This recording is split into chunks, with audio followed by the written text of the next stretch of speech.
यात्रा आणि यात्रा उत्सवानिमित्त आखाड्याचं आयोजन आणि या आखाड्याच्या आयोजनामध्ये खऱ्या अर्थाने आम्हाला सहभागी होता आलं। या ठिकाणी उपस्थित असलेले यात्रा कमिटीचे अध्यक्ष उपाध्यक्ष त्यांचे सर्व सहकारी, त्याप्रमाणे या गावचे सरपंच उपसरपंच त्यांचे सर्व सहकारी, उपस्थित असलेले एकनाथ भाऊ, त्याचप्रमाणे या ठिकाणी आवटी भाऊ, आमच्या समेत आलेले जिल्ह्याचे डायरेक्टर संदेशनाना खैरे, पंचायत समितीचे गटनेते दिलीपजी गांजाळे, अमोलजी भुजबळ आणि सर्वच या ठिकाणी आमचे विभाग प्रमुख, उपविभाग प्रमुख, शाखा प्रमुख, पत्रकार मित्र आणि खरोखरच एक रांगडा खेळ, मैदानी खेळ या ठिकाणी आपण याचा आस्वाद घेतायत।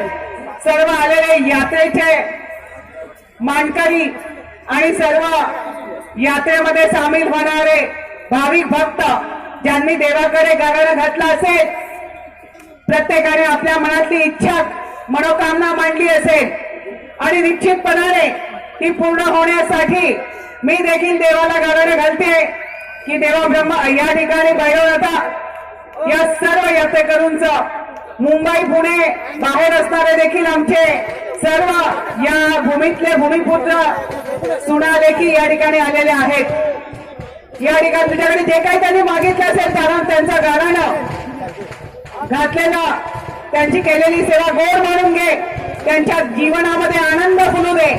आणि ज्या वेळेला मी सर्वांसाठी मागते आहे तर निश्चितपणाने कुस्त्यांचा आखाडा आणि एकीकडे निवडणुकीचा राजकीय आखाडा सुरू आहे।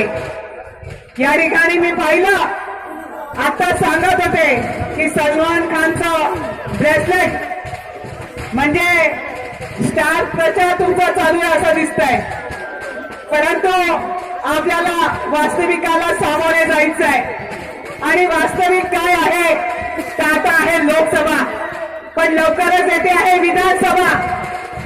लोकसभेमध्ये विधानसभेची रंगीत तालीम असते आणि ही तुमची ताई तिने 20 वर्ष खस्ता खाल्ले आहेत आणि प्रामाणिकपणे या जिल्ह्याच्या विकासामध्ये, या तालुक्याच्या विकासामध्ये एक महिला, तुम्ही तिला रणरागिणी म्हणता, वाघीण म्हणता, आणि त्या चुकीप्रमाणे राहण्याची आणि वागण्याची, काम करून दाखवण्याची शैली तिने दाखवलेली आहे।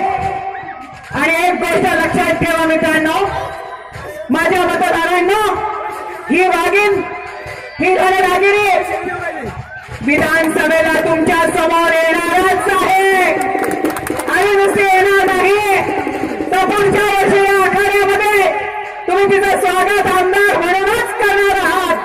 हा विश्वास मला तुमच्या सर्वांकडे आहे आणि या देवाजवळ हेच गाराणं घालते की ही शक्ती, आदिमाया आदिशक्ती, तिला सर्व जुन्नर तालुक्याच्या जनतेचा आशीर्वाद आहे, तो आशीर्वाद असाच अखंड राहू दे।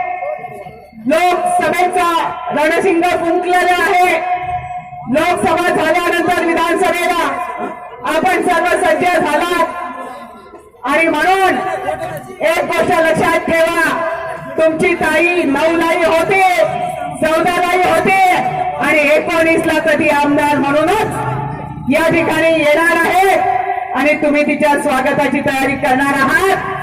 या ठिकाणी एवढंच सांगते, या ठिकाणी आलेले सर्व माईक जे पैलवान या आखाड्यामध्ये सामील झाले, जय पराजय सुरू असताना ती ढाल मिळवण्यासाठी चंद बांधणाऱ्यांनी ज्याला बक्षीस मिळालं तो निश्चितपणाने बक्षिसा पात्र होता असं आपण समजूया, परंतु ज्याला नाही मिळालं तो पुढच्या तयारीला लागणार आहे आणि पुढची तयारी करून तो चंद बांधतो आणि चंद बांधून विजयाची माळ आपल्या गळ्यात पडण्यासाठी जो सराव करतो आहे तो सराव महत्वाचा आहे आणि तो आमचा चालू आहे। आम्ही कुठेही कमी नाही एवढंच सांगते। शिवसेना परिवाराकडनं आपल्या सर्वांना लाख लाख शुभेच्छा देते आणि या ठिकाणी जय हिंद, जय महाराष्ट्र।